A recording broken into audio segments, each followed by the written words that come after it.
What's going on, all you gamers? Today I'm going to be going over a little bit on how you can use your summons. So if you're struggling to use them, a little bit confused, then stay tuned. That's coming up next.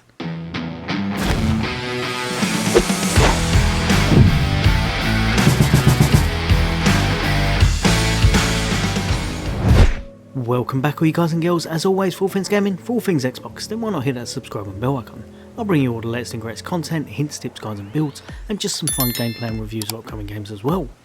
But for today, if you're trying to get those summons and you just can't work out what's going on, or maybe you have some but they just don't activate, then this is what you'll need to do. Now, a little ways into the game, just after you emerge from the very dank, dark tunnels that you start off in, you're going to come to a much more lush environment and you're going to be seeing these kind of markers around when you unlock the map.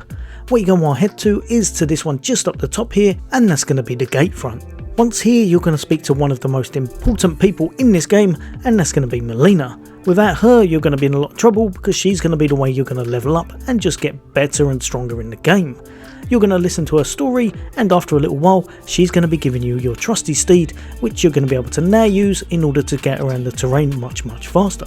Once you've acquired the spectral steed whistle, you'll be able to summon Torrent whenever you want to. Once you've acquired this item, you're going to listen to the rest of her story, and then after that, you're going to make your way back down the road to somewhere you've probably already been to, and that's the Church of Ella waypoint. Now, when I encountered this person, it was at night time, and I'm pretty sure I went here in daytime and didn't get this encounter.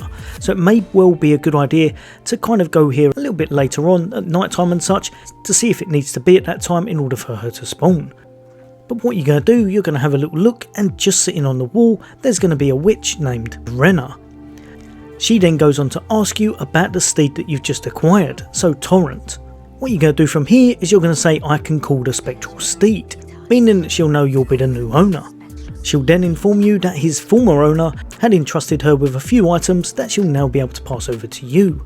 What she'll then chuck you will be the spirit calling bell, which is essential for summoning, and she's going to give you the lone wolf summons. From here, you'll be able to equip it to your items in the exact same slot as where you use your flasks and such, and then whenever you want to call upon them, you're just going to have to press the X button, and then you're going to use the FP in order to summon them.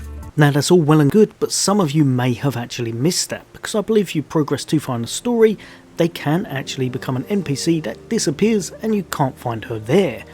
If you want to try by going back and forth a couple of times, it is advised, but ultimately, if money's not an option, all you're going to do, if you're a little bit further in the game, nice and easy, you're just going to bop back to your Table of Lost Grace, back at Round Table Hold.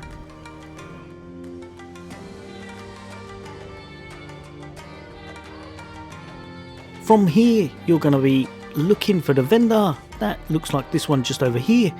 You're going to talk to them, and within their loot table, obviously I'm not going to have it because I've actually already got that one from earlier, but if you haven't, you're going to be able to get it nice and easy just here. You'll be able to get the wolf summons, and you'll also be able to get the bell that you're after in order to actually summon.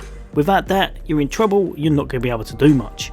Grab those two items up and you're good to go. Now, in order to equip the actual summons, now that you've got Summoning's Bell, you're going to go straight to your equipment just over here, and you're going to chuck whatever one you want, basically in your quick item slot down the bottom here, very much where you use flasks and such. So for myself, I'm going to use the one we've just acquired, which will be the Lone Wolf Ashes, and that will now be in the quick slot, and I can use that whenever I need to. Toggle it, and go to it, and then I can use it with X on the Xbox. However, there's one last requirement, and that's that you've got this on the screen right on the left hand side there.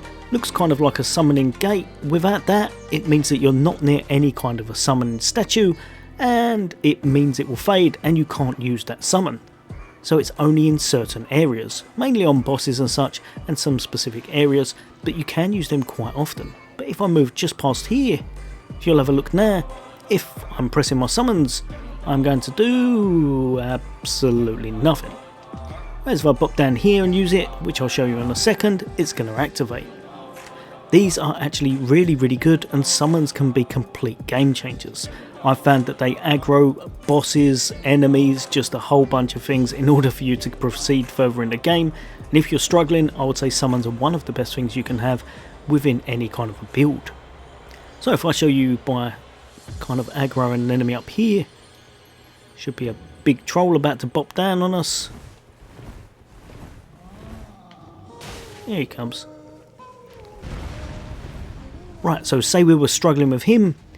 We're going to lure him back. Obviously this won't always be applicable, but now that we've seen that summoning gate, I can summon them. So I'm going to do it now, slightly out of the way. And they're going to help me out a bit. As you can see, they take a fair whack, but sometimes they do get a bit of the hostility that the enemies are taking for us, so it's making things a bit easier. Different summons will do a lot of different things. Some will be more apt to some encounters, others for others.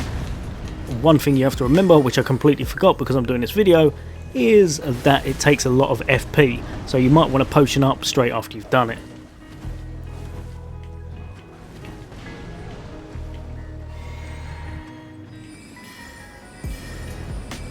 So now we're going to focus back on the boss. We're going to finish him off. Our wolves are taking an absolute pounding, but he's going to fall over. Must have been easier. I'm way over leveled for this bit anyway, but yeah, you get the point. You can use them in encounters whenever you can. It's going to be a lot of fun, and some of them, like I said, if you have a look on the channel, some of them are really overpowered and a lot of fun to use. The only thing you've got to be careful of, like I said, is they're only in specific areas as such. Most of the boss fights I've seen have pretty much always had them, and certain areas with very tough enemies, but you definitely can't use them when you're playing co-op with people. So if you've got another companion with you, you're not able to bring anyone in because you'll just be too powerful. And also, as far as I can tell, once you've summoned them, you can't summon anything else unless you've gone straight back to one of these sites of grace. It will kind of refresh it. So one summon per area, per site of grace, as far as I'm aware. Definitely only one summon up at a time, as otherwise you'd just be a complete necromancer and probably just smash everything to pieces.